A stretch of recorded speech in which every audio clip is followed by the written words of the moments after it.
والشاکرین والحمد للہ رب العالمین۔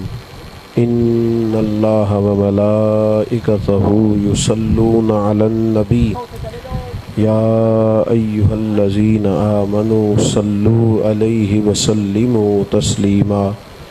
اللہم صل علی سیدنا و مولانا محمد معدن الجود والکرم وآلہ وصحبہ وبارک وسلم۔ سارے حضرات درود شریف پڑھیے۔ الصلاۃ والسلام علیک یا رسول اللہ وعلی آلک واصحابک یا حبیب اللہ۔ الصلاۃ والسلام علیک یا نبی اللہ وعلی آلک واصحابک حبیب اللہ۔ آپ حضرات سے میری گزارش ہے کہ آپ لوگ بیٹھ جائیں، یہ سیکیورٹی والے بچے بھی بیٹھ جائیں جی، تشریف رکھیں، بیٹھ جائیں۔ آپ بھی بیٹھیں جی، اللہ جزائے خیر دے۔ آپ بھی تشریف رکھیں حضرت، مہربانی کریں جی، اب میں نے باتیں کرنی ہیں اور نہیں کسی کو اجازت۔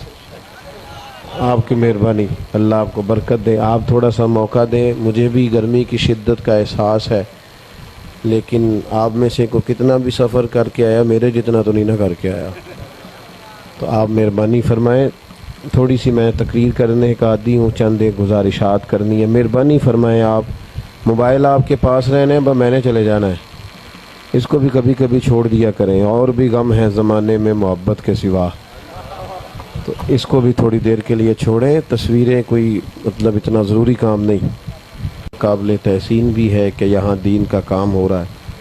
اللہ تبارک و تعالیٰ اپنی بارگاہ رحمت میں قبول فرمائے، جذبوں کو اخلاص عطا کرے، اور جو کام بھی کرائے فقط اپنی رضا کے لیے کرنے کی توفیق عطا کرے۔ قرآن مجید میں اللہ کریم نے فرمایا ہے کہ انما یخشی اللہ من عبادہ العلماء، فرمایا اللہ تعالیٰ کے بندوں میں سے جو عالم ہیں وہ اللہ سے ڈرتے ہیں۔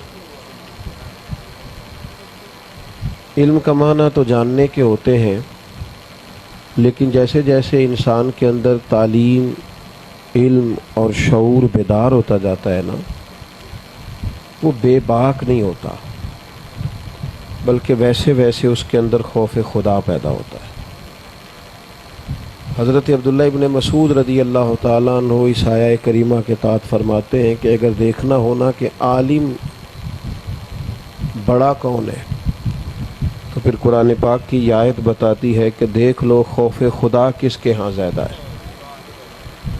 اگر خشیت ہے، اگر خوف ہے، اگر اللہ کا ڈر ہے، انسان کی نہ تبھی ضرورت ہوتی ہے علم، جس طرح کھانے کی، پینے کی، سونے اور جاگنے کی ضرورت ہوتی ہے نا، اس سے بڑھ کر زیادہ انسان کو شعوری زندگی کی ضرورت ہوتی ہے۔ عرب کے اندر کفر بھی تھا، شرک بھی تھا، خرافات بھی تھیں، عورتوں کے ساتھ ظلم بھی تھا، وہاں غریب کو بیچا جاتا تھا، بڑے بڑے سخت قسم کے لوگوں کے ساتھ لوگوں کے رویے تھے۔ یہ ساری چیزیں عرب کے اندر پائی جاتی تھیں۔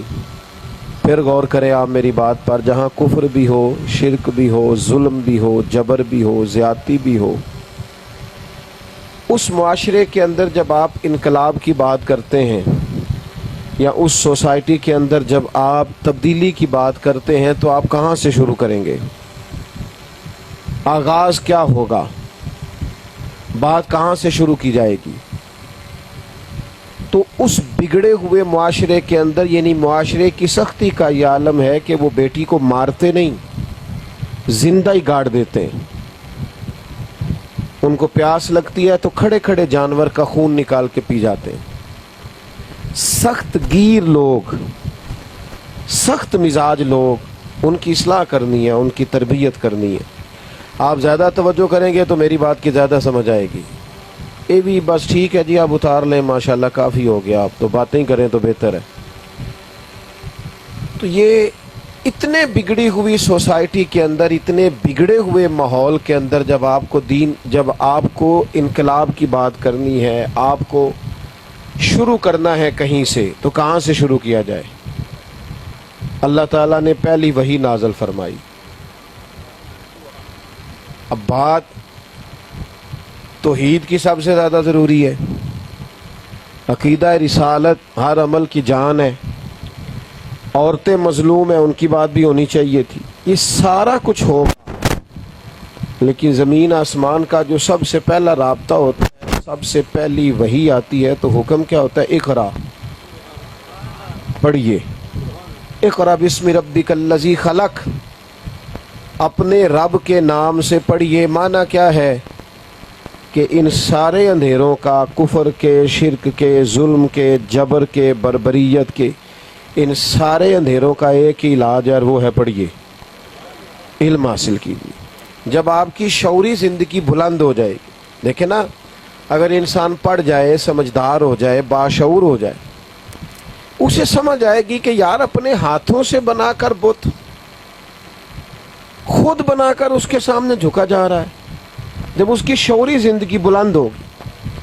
اسلام نے تعلیم کی بات کی، پڑھنے کی بات کی، فرمایا پڑھیے. میں آپ سے عرض کروں، عربی کے ایک دانشور نے کہا تھا، اس نے کہا تھا یتیم وہ نہیں ہوتا جس کا باپ چلا جائے. اگرچہ پوری دنیا یتیم اسی کو کہتی ہے جس کا باپ رخصت ہو جاتا ہے، اور عرفاً مانن بہرحال یتیم ہوتا بھی وہی ہے، لیکن وہ سمجھانے کے لیے کہتے ہیں، وہ کہتے ہیں میری نظر میں یتیم وہ نہیں ہوتا جس کا باپ چلا جائے، بلکہ یتیم تو وہ ہوتا ہے جو تعلیم و تربیت سے محروم ہو جائے. کسی نے تعلیم ہی نہیں دی، اس کی تربیت ہی نہیں، یہ یتیم ہے، یہ یتیم العلم ہو گیا ہے. کوئی تھا ہی نہیں جو اسے پڑھاتا، جو سمجھاتا، جو اسے راہ دکھاتا، جو اسے لے کے چلتا. تعلیم شعور بیدار کرتی ہے، آنکھیں کھل جاتی، انسان کا ذہن وہ شعور کی منازل طے کرتا ہے. انسان کے، آپ یقین کریں، اگر بچوں کو حقوق والدین صحیح کر کے سمجھائے جائیں، اعلیٰ حضرت رحمۃ اللہ علیہ نے 12 حق تو ماں باپ کے وہ لکھے ہیں جو ان کے انتقال کے بعد اولاد پر آتے ہیں، اور زندگی تو حقوق سے بھری ہوئی ہے. اگر بچوں کو وہ ساری باتیں سبقاً سمجھائی اور پڑھائی جائیں، انہیں بتایا جائے کہ تیرا رب تب راضی ہوگا جب تیرا باپ راضی ہوگا، انہیں بتایا جائے کہ اولاد پر، بیٹے پر سب سے زیادہ حق اس کی ماں کا ہے، جب انہیں پورے طور پر یہ شعور دے دیا جائے، سمجھا دیا جائے، یہ ان کی ذہن سازی ہو جائے، تو میں امید کرتا ہوں کہ یہ جو والدین بیچارے تکیوں پہ منہ چھپا چھپا کے روتے ہیں نا، یہ جو تکلیف میں رہتے ہیں، آزمائش میں آتے ہیں، بچوں کی نافرمانی بندے کو توڑ دیتی. جس انسان کی کل کمائی اس کی اولاد ہوتی ہے، جس دن وہ وہاں سے اذیت پاتا ہے تو ٹوٹ جاتا ہے. علاج کیا ہے؟ انہیں وہ حقوق سمجھائے جائیں، انہیں باور کرایا جائے، انہیں بتلایا جائے کہ بھائی یہ تمہارے ماں باپ ہیں، شریعت اسلامیہ نے یہ ان کے لیے قاعدہ رکھا ہے.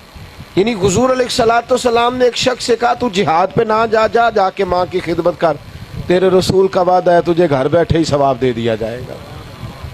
یہ شعور جب بیدار، اب دیکھیے میاں بیوی کا معاملہ ہے، کروڑوں روپے آپ لے آئیں گھر کے اندر، بہت کشادہ مکان بنا لیں، آپ دنیا کی ضرورت کی ساری چیزیں آپ جمع کر لیں، لیکن اگر میاں بیوی کا آپس میں محبت اور پیار کا تعلق نہیں ہے تو اس گھر میں وقت گزرتا ہی نہیں، زندگی تکلیف کا شکار ہو جاتی ہے. لیکن ہم نے بچوں کو اگر حقوق زوجین سمجھائے ہوتے، اس بیٹی کو پتہ ہوتا، اسے سبق دیا جاتا، اور یہ باپ دیتا، باپ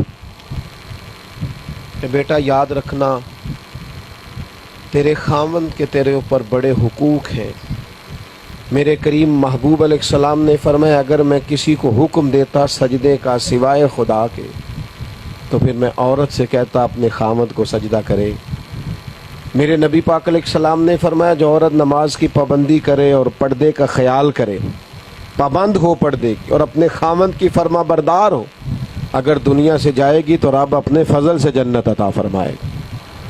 ہم نے وہ فرنیچر کا آرڈر تو 3 مہینے پہلے دیا، زیور تو بنایا، لیکن جس کی بنیاد پر وہ گھر بننا تھا وہ نہیں بتایا.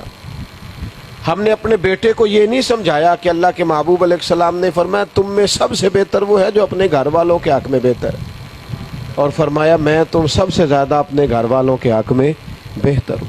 ہم نے بچوں کو وہ تعلیمی شعور اور ذہنی بلندی، وارفتگی، وہ شوق، وہ دین جو ہماری تربیت کرتا ہے ہم نے دی نہیں۔ نتیجہ ہمارے سامنے ہے، بڑے لوگ جن کا خیال ہے کہ میرے پاس ڈگری ہے، بہت بڑی ڈگری۔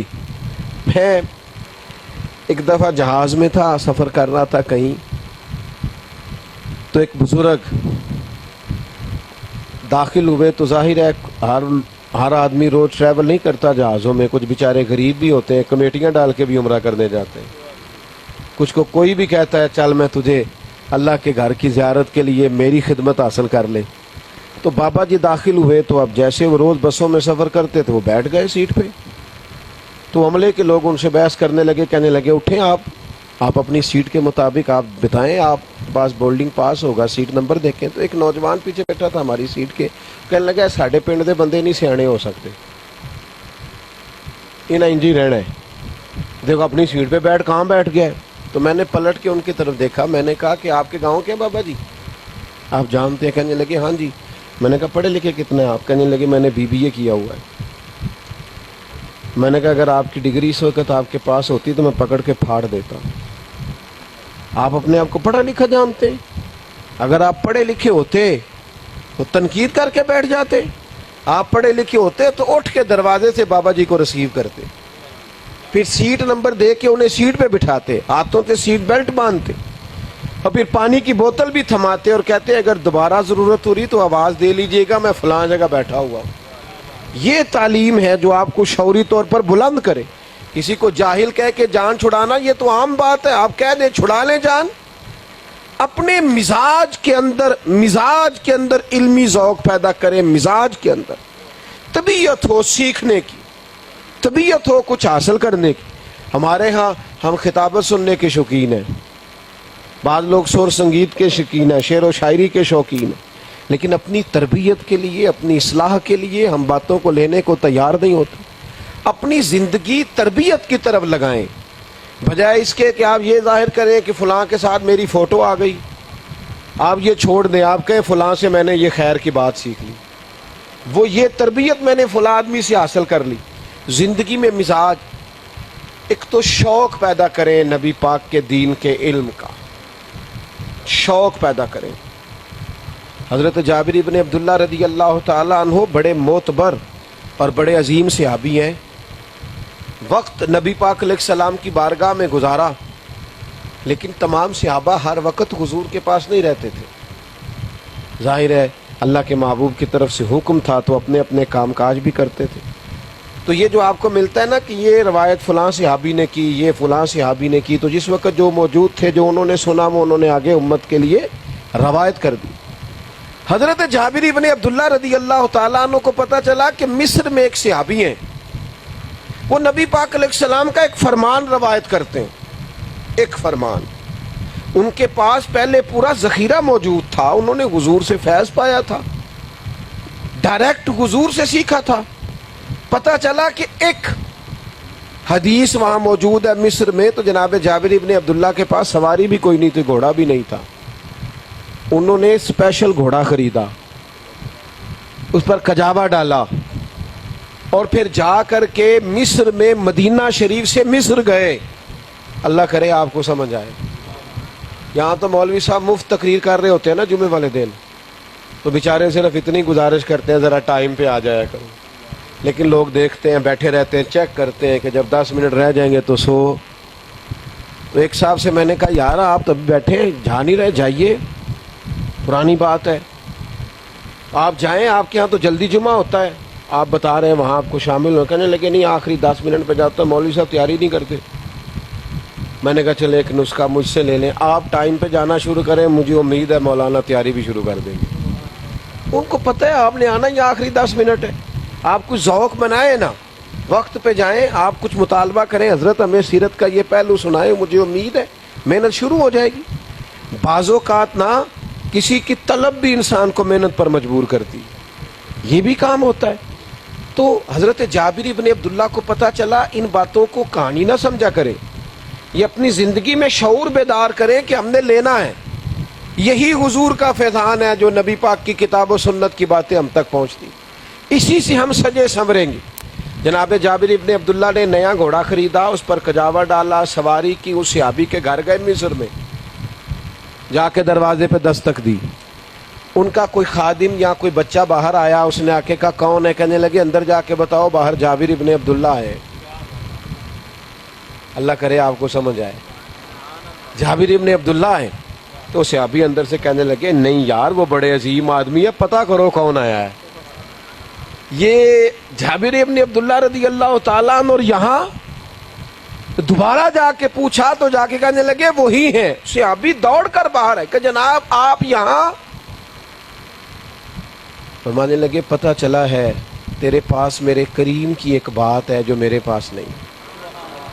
اوئے ہوئے آ نہ میرے دل آمنا کے لال کی باتیں کریں، آؤ کوئی حضور کا ذکر چھیڑیں، آؤ ککھ سواد نہیں مشری اندر، اساں کھنڈا بھی چکھ ڈٹھیاں، اینا ساریاں شیواں نالوں گلاں سجن دیاں مٹھیاں، آؤ کوئی کریم کی بات کریں، آؤ کوئی حضور کا ذکر چھیڑے۔ وہ تیرے پاس سنا ایک بات ہے میرے حبیب کی، کیا منظر ہوگا؟ ایک صحابی جب دوسرے کے سامنے کھڑے ہو کے بات کر رہے ہیں، سنا ہے ایک بات ہے تیرے پاس؟ ان میں بھی درد پیدا ہو گیا، انہوں نے کہا آئیے نا بیٹھیے کچھ رہیے۔ کہنے لگے کھیتی باڑی کرنے والا آدمی ہوں، پیچھے کام ہے، اگر تو میری جھولی میں محبوب کا وہ فرمان ڈال دے تو میں خوشی خوشی مدینے لوٹ جاؤں۔ انہوں نے رسول پاک علیہ السلام کی ایک حدیث، او یار تیرے موبائل میں بڑا کچھ ہے، قرآن کی آیتوں کا ترجمہ کیوں نہیں؟ او میرے سنگی تو روز شعر و شاعری پہ ادھر ادھر، میں منع نہیں کرتا، میں خود پڑھتا ہوں شعر، ذوق کی بات ہے، کوئی عرض نہیں، لیکن یہ کہ یہ اصل تو ہمارا قرآن حدیث ہے نا، ہمارا اصل شعر و شاعری تو نہ ہوا۔ میرے عزیز ایک روایت کے لیے نبی پاک علیہ الصلوۃ والسلام نے دعا دی تھی حضرت عبداللہ ابن عباس کو کہ یا اللہ اسے دین کی سمجھ عطا فرما۔ پھر انہوں نے دین کے لیے سفر کیا۔ میں کیسے آپ سے عرض کروں کہ آپ کی توجہ نہیں ہے مدارس کی طرف کہ ہمارے بچے مدارس میں جائیں۔ اگر آپ مدرسے کی کسی کمزوری کا اظہار کریں تو مدارس میں رہنے والے کون سے معصوم لوگ ہیں؟ انسان ہے، بڑی کمزوریاں سب جگہ ہوتی، یہاں بھی تو آپ آئیں نا، بیٹھے نا مدرسوں میں، خدا کے آپ بیٹھیں، جو کمزوریاں ہیں وہ مل کے دور کرتے ہیں۔ آپ آئیں، شامل ہوں، کسی جگہ کمزوری ہو وہ دور، انگلی پہ زخم ہو جائے تو دوائی کھائی جاتی ہے کہ انگلی سے تعلق چھوڑ دیا جاتا ہے؟ آئیں، ربط قائم کریں، مدارس کے ساتھ شامل ہو جائیں۔ آپ دیکھیں آ کے کہ یہاں اللہ کے فضل سے کتنی خیر ہے، کتنا کرم ہے۔ چیزیں اس وقت چھوٹی نظر آتی ہیں جب انہیں دور سے دیکھا جائے یا غرور سے دیکھا جائے۔ قریب آ کے دیکھو، ذرا عاجزی سے دیکھو، تمہیں بڑے بڑے لوگ نظر آئیں۔ حضرت عبداللہ ابن عباس کو نبی پاک نے دعا دی تھی، اے اللہ انہیں علم عطا فرما، فقاہت عطا فرما۔ تو یہاں تو پیروں کے بچے سارے علم لدنی والے ہوتے ہیں نا، کہتے ہیں فیض ہے، سبحان اللہ۔ غوث پاک تو مادرزاد ولی ہیں پر 12 سال پڑھتے رہے، تو گھر بیٹھے بیٹھے کیسے ہو گیا؟ عجیب منطق ہے نا جی۔ اور عجیب مجھے ایک بات بتائیں، آپ کی توجہ ہے میری بات پر؟ جڑے نہیں بولے انہاں دی چلیں ہلکا ہلکا ایسے ایسے کرے۔ میں تو جانے والا ہوں، میرے تو یہ حضرت کی وجہ سے مجھے کئی اور جگہ بھی وعدے کرنے پڑ گئے، تو میں تو بس 2-4 باتیں آپ سے کرنی، آپ توجہ فرمائیں۔ مجھے ایک بات بتائیے، ڈاکٹر کا بیٹا اگر MBBS نہ کرے تو ڈاکٹر ہوتا ہے؟ تسی آکو ڈاکٹر صاحب دا پتر جو ہویا، لیتے ہو دوائی؟ بولو۔ انجینئر کا بیٹا اگر ڈگری نہ لے تو انجینئر ہوتا ہے؟ تو پیر کا بیٹا کچھ پڑھے پڑھائے نہ تو پھر بھی پیر، کوئی شے بھی نہ ہو۔ یہ کیسی بات ہو گئی؟ تھوڑا سا غور کریں، جس کو مرضی جس طرح کا مرضی آپ معیار دیتے ہیں، کوئی کرائٹیریا پیدا کریں۔ کیا قومیں اس طرح زندہ رہتی ہیں؟ آپ ادب کریں بزرگوں کی اولادوں کا، میں ادب سے نہیں روک رہا، لیکن جب ان کو مسند پہ بٹھایا جائے گا تو اس کا ایک معیار ہوگا، اس کے لوازمات ہوں گے، اس کی ضروریات ہوں گی، ان کا لحاظ رکھا جائے گا۔ حضرت عبداللہ ابن عباس کو نبی پاک نے دعا دی، وہ حضور کے چچا کے بیٹے ہیں، اللہ اسے علم عطا فرما۔ تو کیا وہ انہوں نے کہا ٹھیک ہے دعا ہو گئی، فیض ہو گیا؟ ایک ایک سیابی کے دروازے پہ گئے، وہ خاندان رسول ہے، ایک ایک سیابی کے دروازے پہ دستک دی اور جا کے کہا سنا ہے آپ کے پاس حضور کی کوئی حدیث ہے؟ حضرت ابی بن کعب رضی اللہ تعالیٰ عنہ حدیث پاک کے بڑے جاننے والے صحابی تھے، ان کا گھر کا دروازہ مدینہ منورہ میں صحرا کی جانب کھلتا تھا، ریت ہی ریت تھی۔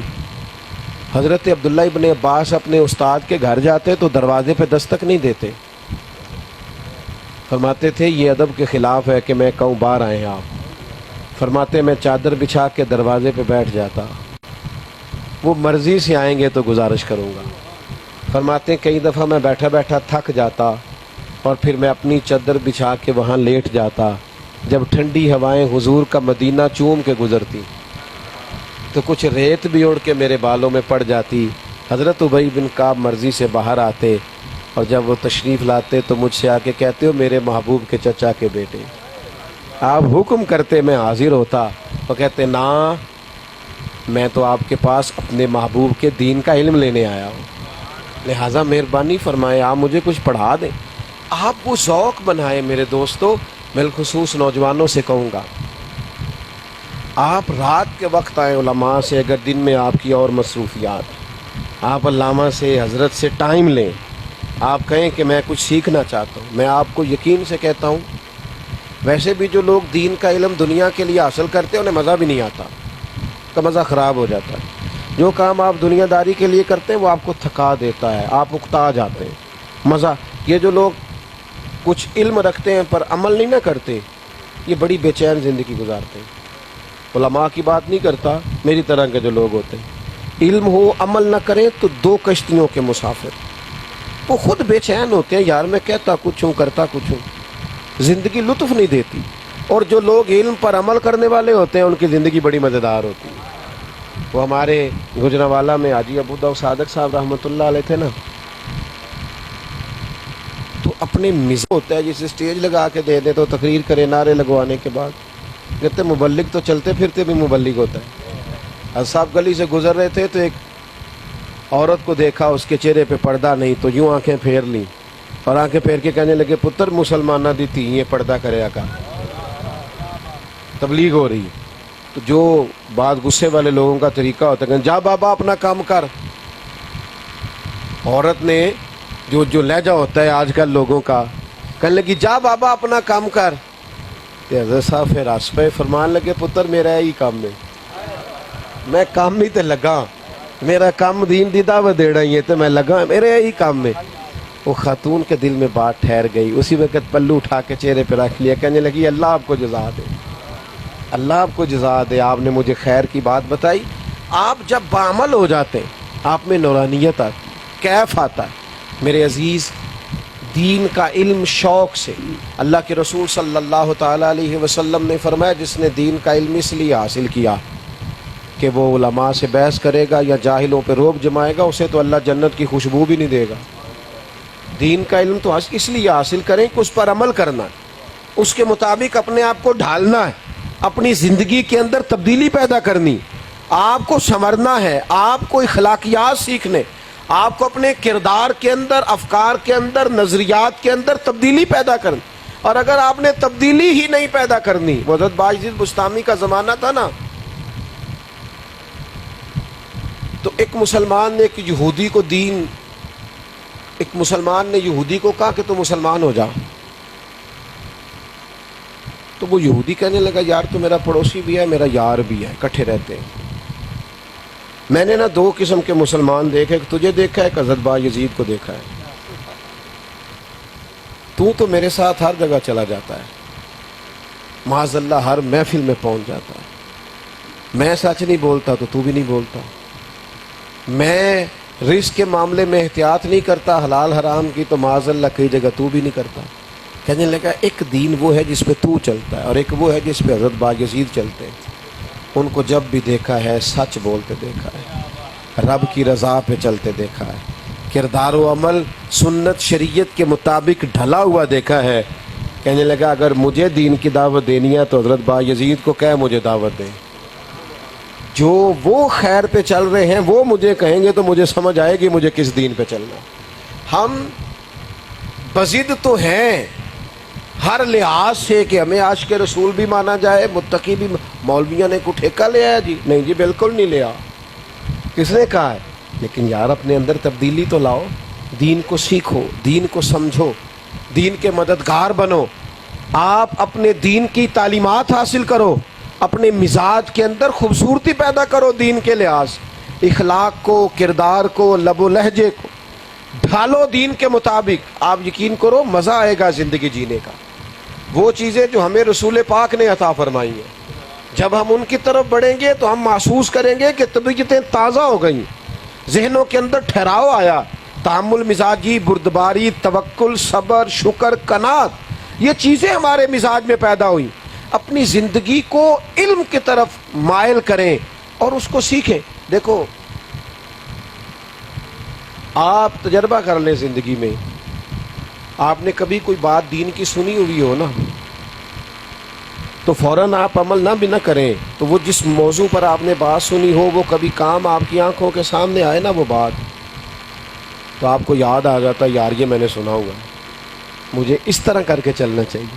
یہ جب آپ کی یہاں حافظے میں چیزیں موجود ہوں گی تو بہتری آ جائے۔ تو دین کا علم اور پھر اس پر عمل کریں۔ آپ دیکھیں حضرت انس بن مالک رضی، تو میں جب ان کے پاس سے گزرا تو مجھ سے کہنے لگے کہ انس مسجد شریف سے آ رہے ہو؟ میں نے کہا ہاں۔ تو فرمانے لگے کوئی نئی آیت تو نہیں نازل ہوئی؟ یہ ذوق ہے صحابہ کا، یہ ذوق ہے، وہ ذوق کی باتیں کرتے رہتے، کوئی نئی آیت تو نہیں نازل ہوئی؟ تو کہتے میں نے کہا ہاں ہوئی ہے نا، حضور نے ہمیں سنائی ہے۔ تو میں نے کہا وہ کیا؟ کہنے لگے اللہ تعالیٰ فرماتا ہے اقترب للناس حسابهم وهم فی غفلۃ معرضون، لوگوں کے حساب کا وقت قریب آ گیا اور ابھی بھی غافل ہو کے پھر رہے ہیں، غفلت میں منہ پھیرے ہوئے، حالانکہ حساب کا وقت آ گیا۔ حضرت انس بن مالک کہتے ہیں میں نے آیت تلاوت کی تو صحابی دیکھتے ہی رہ گئے، کام چھوڑ دیا، خاموش ہو گئے۔ تھوڑی دیر کے بعد میں تو آگے گزر گیا تو مجھے پیچھے سے کسی کے چھلانگ لگانے کی آواز آئی، میں نے پلٹ کے دیکھا تو وہ صحابی تھے۔ میں نے کہا کہاں جا رہے ہو؟ کہنے لگے مسجد۔ میں نے کہا اس کو تعمیر نہیں کرنا؟ کہنے لگے آپ نے ہی تو مجھے قرآن سنایا کہ حساب کا وقت آ گیا، پہلے میں جاؤں حضور سے کچھ دین کی خیر سیکھ لوں۔ لوگوں کو جب آیات آتی تو وہ سنورتے، ان کی ذہن سازی ہوتی۔ بات ختم کرنے لگا ہوں، غور کرنا، قرآن مجید نازل ہوا نا لن تنالوا البر حتی تنفقوا مما تحبون، تم بھلائی کو نہیں پہنچ سکتے جب تک اپنی پیاری چیز خرچ نہ کرو۔ ہم بھی روز سنتے ہیں نا آیات، ہم بھی روز سنتے ہیں نا، لیکن وہ سننے کے بعد پھر اس کے بعد عمل کرنے میں ہم اپنی مرضی کا اس میں ارادہ کرتے ہیں اور مرضی کے مطابق چلتے ہیں اور اپنے اپنے حساب سے چیزیں سیٹ کرتے ہیں۔ کہا نا تم بھلائی کو تب پہنچو گے جب پیاری چیز خرچ کرو۔ تو ایک صحابی گھوڑا لے کے آگے کا حضور مجھے بڑا پیارا ہے۔ ایک صحابی کو شکر بڑی پیاری تھی، وہ خیرات کرنی شروع کر دی۔ ایک صحابی کہنے لگے میں نے باغ بڑی محبت سے بنایا ہے، سجایا ہے، سنوارا ہے۔ عرض کرنے لگے یا رسول اللہ رب کہتا ہے پیاری چیز خرچ کرو، میرا باغ ہی پورا قبول فرما لو۔ ان لوگوں نے دین کو جب لیا تو اس پر عمل کیا، مزاج یہ بنایا کہ ہم کوئی الفاظ کا بام و در نہیں جاننا چاہتے، کوئی ہم صرف لفظوں کے ہیر پھیر سے آگاہ نہیں ہونا چاہتے، ہم تو دین اسلام کی تعلیمات اس لیے حاصل کرنا چاہتے ہیں کہ ہم اس پر عمل کریں گے، ہم دین کے مطابق اپنے آپ کو ڈھالیں گے۔ آپ یقین کریں ہمارے گھروں کے اندر اگر دین اسلام کی تعلیمات آ جائیں، اور وہ تقریر کرنے سے نہیں آئیں گے کہ والد صاحب خطاب کریں آج اس موضوع پر، تو ابا جی دین پر عمل کریں، خود بخود بچے بھی عمل کریں گے۔ ابا جی فجر میں اٹھنا شروع کریں، رات کو جلدی سونا شروع کریں۔ آپ سارا دن بچوں کو کہتے ہیں موبائل بند رکھیں، لیکن اب تو بچے شکایتیں کرنے لگ گئے، وہ کہتے ہیں ابا جی گھر آتے ہی موبائل چلانا شروع کر دیتے ہیں۔ ابا جی سے کہیں کہ وہ مہربانی کریں گھر آئے ہیں تو ہماری طرف بھی توجہ کریں۔ تو ایک تو دین کا شوق پیدا کریں، اور پھر جس شوق سے آپ لیں پھر اس پر عمل کا جذبہ پیدا کریں۔ ایک آخری گزارش آپ کی خدمت میں یہ عرض کرنی ہے، جیسے آپ نے یہ دارالعلوم دیکھا، یہ میرا ذاتی درد ہے، کسی عالم کے لیے نہیں، کسی مخصوص ادارے کے لیے بھی نہیں، اہل حق کے ہر صحیح ادارے کے لیے آپ کوشش فرمائیں کہ مدارس کی طرف بڑھیں اور اپنا علمی ذوق بنائیں اپنا۔ ہمارے یہاں شپ ہوتی ہے آج کل بڑی معذرت کے ساتھ، بزرگ علماء کی بات نہیں کرتا، میری طرح کے لوگ جو دین کے طالب علم ہیں وہ بھی بیٹھتے ہیں تو اس کو باتیں نہیں کرتے، وہ بھی تبصرے ہی کرتے ہیں۔ وہ بھیا آپ بیٹھے ہیں، کوئی علمی مذاکرہ کریں، کچھ آپس میں خیر کا تبادلہ کریں۔ صحابہ کرام بیٹھے تھے، حضرت فاروق اعظم بھی تشریف فرما تھے، تو بعض لوگوں کا خیال ہوتا تھا کہ حضرت عمر جناب عبداللہ ابن عباس کو زیادہ قریب کیوں بٹھاتے ہیں، تو حضرت عمر نے کہا لوگوں سے کہ یہ جو سورہ نصر ہے، اذا جاء نصر اللہ والفتح، اللہ کی مدد آ گئی، فتح حاصل ہو گئی، ورأیت الناس یدخلون فی دین اللہ افواج، اب لوگ جوک در جوک دین میں داخل ہونے لگے۔ فسبح بحمد ربک واستغفر، آپ اپنے رب کی حمد کریں، تسبیح پڑھیں، استغفار کریں۔ حضرت عمر کہنے لگے لوگوں سے اس کا معنی کیا ہے؟ سب نے اپنے اپنے حساب سے معنی بتایا اور بڑا بہترین بتایا، جس نے بھی بتایا کمال بتایا۔ حضرت عمر کہنے لگے جناب عبداللہ ابن عباس سے آپ بھی اس سورہ مبارکہ کی تفسیر بیان کریں۔ تو حضرت عبداللہ ابن عباس بات کرنے سے پہلے رو پڑے،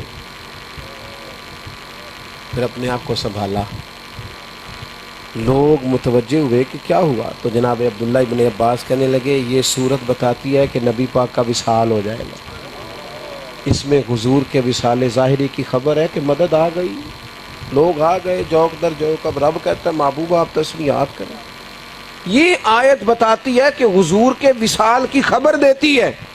تو جنہاں دے دل بر جانی وچھڑن کون روے پھر تھوڑا، کہ سب روگاں دا روگ محمد جس دا نام وچھوڑا، یہ ان لوگوں کی سب رونے لگے، تمام صحابہ رونے لگے، یہ ان کی مجالس ہوتی تھی۔ اللہ کرے ہم بھی کہیں بیٹھیں تو پہلے حضور کی کوئی حدیث پڑھیں، قرآن مجید کی کسی آیت پر گفتگو کریں۔ ہم نے وہ مزاج چھوڑ دیا ہے، وہ طبیعت چھوڑ دی۔ ہر نقیب ہر خطیب اسٹیج پہ آ کے کہتا ہے سارا قرآن حضور کی تعریف ہے اور سناتا شعر ہے۔ وہ ایک نے تو بڑا ہی زور لگایا، کوئی 100 دفعہ اس نے کہا سارا قرآن حضور کی تعریف ہے۔ تو میں جلدی اکتاتا نہیں، پر میں انہوں آکھیا، میں کہ یار تو 50 باری آکھیا 100 باری آکھیا تے پڑھی آیت ایک بھی نہیں، تو نہیں سارا قرآن تعریف ہے نا، تو کر نہ کوئی آیت پڑھ کے تعریف۔ دلچسپیاں پیدا کریں، ذوق پیدا کریں تاکہ ماحول علمی ہو۔ اللہ کی بارگاہ میں دعا کرتا ہوں اللہ اس ادارے کو شاد رکھے، آپ سب کا آنا میرا آنا اللہ اپنی بارگاہ میں قبول فرمائے اور ہمیں اخلاص کی توفیق عطا فرمائے۔ وما علینا الا البلاغ۔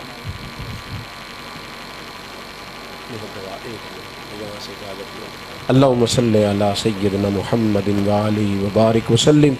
اللہ تعالی ہماری حاضری قبول فرما، ہمارے گناہوں کو معاف فرما، ہماری غلطیوں سے درگزر فرما، امت کے حق میں رحمت والے فیصلے فرما، عالم اسلام کی مدد فرما، پاکستان میں نظام مصطفیٰ صلی اللہ علیہ وسلم کا سویرا طلوع فرما۔ اللہ کریم اپنی رحمتوں کے سائے ہمارے لیے دراز فرما۔ اللہ بیماروں کو شفا دے دے، مقروضوں کو قرض کے بوجھ سے رہا کر دے۔ یہ علماء کرام جو ادارے کی خدمت کر رہے ہیں، مالک کریم انہیں بہترین صلہ عطا فرما۔ جو طلباء یہاں علم کی تلاش میں ہیں انہیں انشراح صدر عطا فرما، علم نافع عطا فرما۔ مالک سخت گرمی تھی پر اتنے سارے لوگ دور دراز سے آئے کہ جب گھروں میں لوٹ کے جائیں تو رحمتوں کا نزول فرما، سب کی جائز آرزویں پوری فرما، ایک ایک پر اپنا فضل فرما، دکھیوں کے دکھ دور کر دے۔ اللہ مقروضوں کو قرضوں سے رہا کر دے، بیماروں کو شفا دے دے۔ اللہ ہمارے حال پہ رحمت فرما دے، دنیا ہو یا آخرت ہو ہماری پردہ پوشی فرما، پردہ پوشی فرما، فضل و احسان فرما۔ رب اغفر وارحم وانت خیر الراحمین، وصلی اللہ تعالی علی حبیبہ محمد وآلہ۔